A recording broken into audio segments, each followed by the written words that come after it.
Weather Service in Upton, New York has issued a tornado warning for western Suffolk County in southeastern New York until 3:45 p.m. At 3:20 p.m., a severe thunderstorm capable of producing a tornado was located over Islip, moving northeast at 50 miles per hour. Hazard, tornado and quarter-size hail. Source, radar indicated rotation.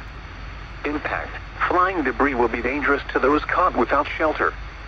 Mobile homes will be damaged or destroyed. Damage to roofs, windows, and vehicles will occur. Tree damage is likely. This dangerous storm will be near Ronkonkoma and Patchogue around 3:30 p.m. Medford and Farmingville around 3:35 p.m. Take cover now. Move to a basement or an interior room on the lowest floor of a sturdy building. Avoid windows.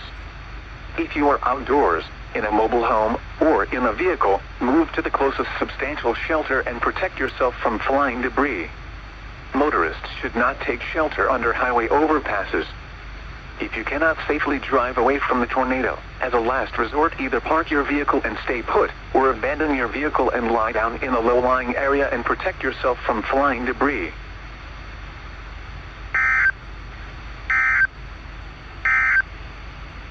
The National Weather Service in Upton, New York has issued a special marine warning for Central Long Island.